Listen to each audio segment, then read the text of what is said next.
Assalamualaikum warahmatullahi wabarakatuh. Salam kesehatan Indonesia, salam literasi untuk Anda sahabat-sahabat Nakoy. Saya ingin membacakan literasi dari novel My Name is Nakoy di episode di halaman 183 dengan tema Lampu Merah Mangga 2. Oh ya, buat Anda yang sudah memiliki buku ini langsung join aja, buka 183. Kali ini saya hanya membacakan ya, persis seperti buku ini, tidak pengurang dan tidak menambahkan. Tidak ada penjelasan juga ya, sebatas membacakan tentang tema Lampu Merah Mangga 2. Ini sudah hampir setengah perjalanan buku ini, episodenya ya. Ada sekitar 20 pemuda yang berdagang asongan di lampu merah Mangga 2. Hampir 40% adalah pemuda yang berasal dari desaku, Kalibuntu, Losari, Brebes. Sekitar jam 7 pagi aku sudah sampai di lokasi.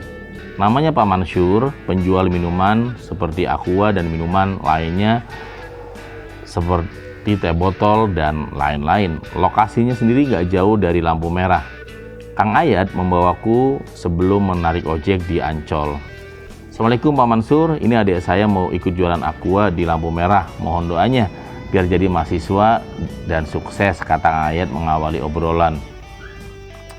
Waalaikumsalam Mas Yadi, silakan langsung gabung dengan yang lain. Ini yang di bawah harganya sudah ada dan nanti tinggal dihitung aja kalau mau pulang, kata Pak Mansur. Aku pun bersalaman dan tidak membuang waktu lagi. Ku ambil tempat jualan minuman dan permen sebelum berangkat ke Pak Mansur memanggil.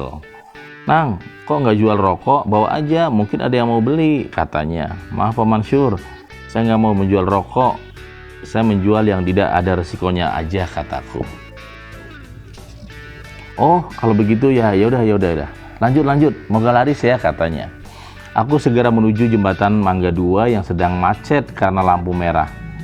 Kututup lengan tanganku dengan kemeja panjang agar tidak terlalu terlihat hitam dan kusam.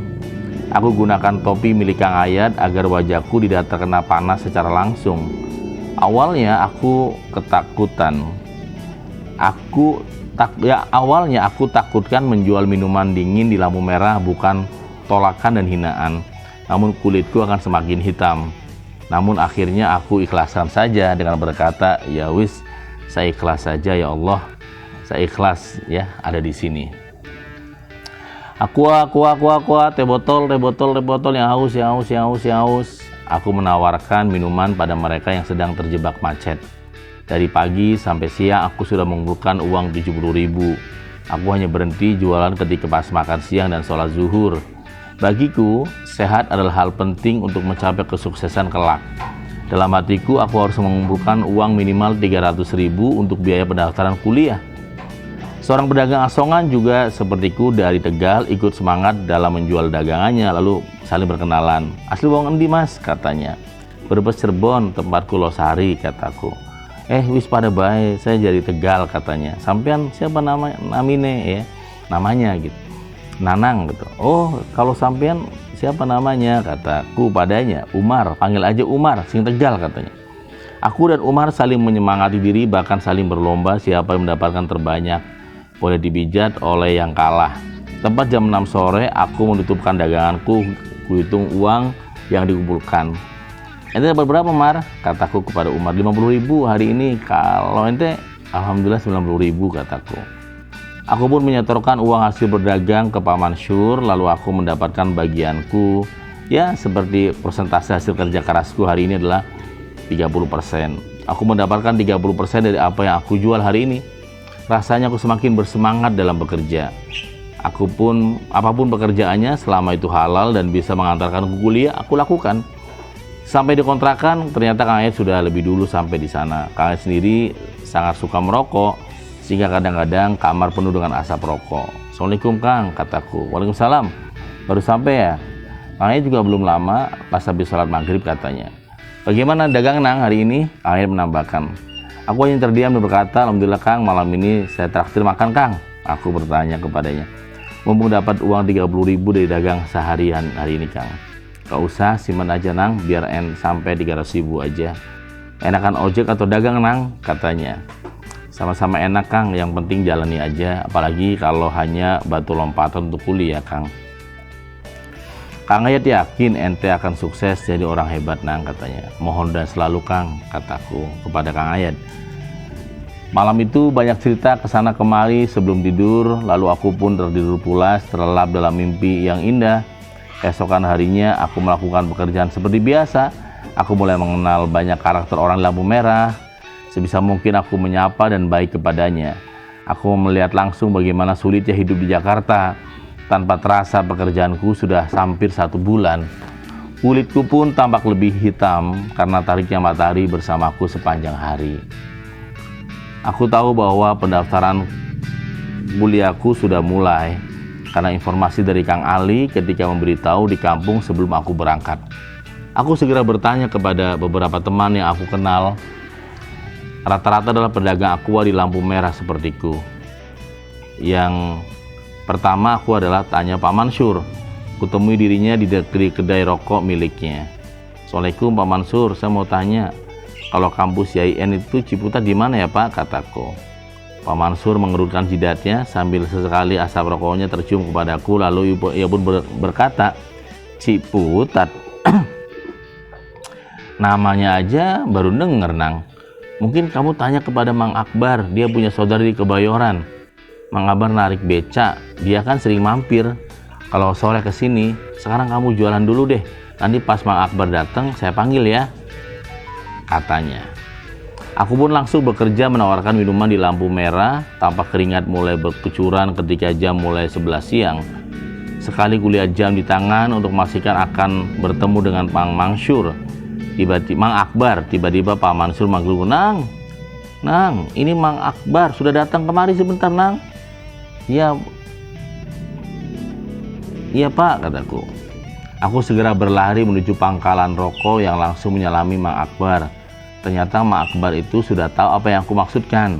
Nang, Mamang sudah tahu dari Mang Mansur kalau Ciputat itu dekat dengan Kebayoran Lama. Kamu naik bis Senin, bis Biang Lala jurusan Ciputat. Nanti bilang aja masjid. Karena sudah pada tahu semua. Sampai deh.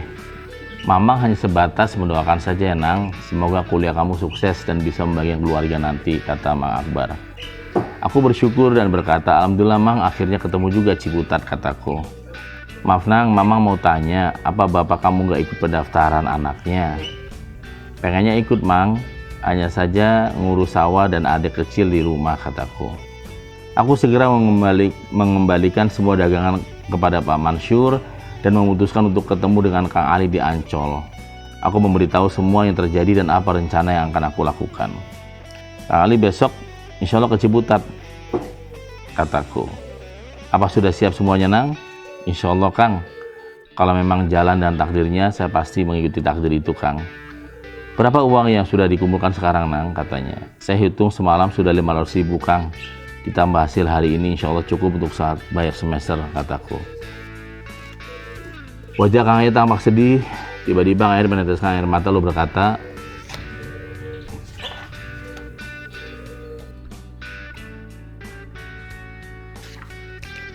kenapa Kang? Ada yang salah dengan saya Kang? Enggak sama sekali. Kang Ayat hanya sedih dan terharu melihat perjuangan ente Nang, gitu.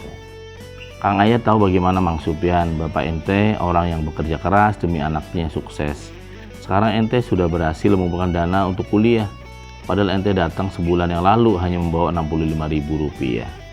Iya Kang, insya Allah besok saya akan jalan ya Kang.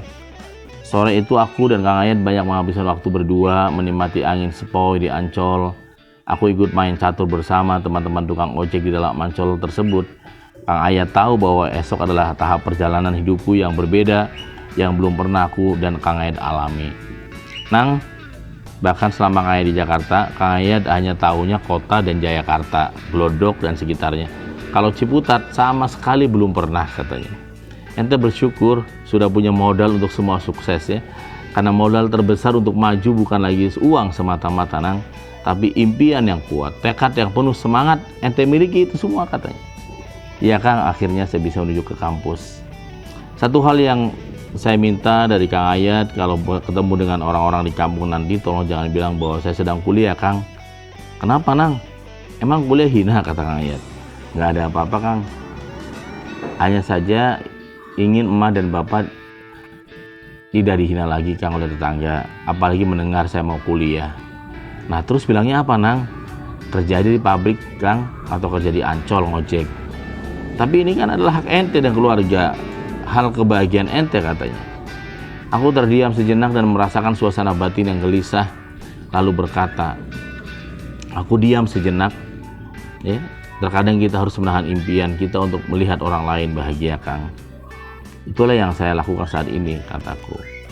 Kang Ayat semakin meyakini bahwa aku sudah melihat masa depanku. Akhirnya aku dan Kang Ayat saling merangkul dan menangis karena malam itu adalah malam terakhir pertemuanku dengan orang yang selalu semangat ini. Walaupun hanya sebatas tukang ojek, namun semangat dan motivasinya sudah membekas di hati ini. Begitu ya teman-teman, seri tentang lampu merah Gunung Sahari Ancol ya. Dan besok kita akan membahas tentang Masjid Putih Al-Azhar. Terima kasih, jangan lupa like, subscribe, dan komen, dan share ke teman-teman yang lain. Miliki novel My Name is Nakoy di Nako Center. Wassalamualaikum warahmatullahi wabarakatuh.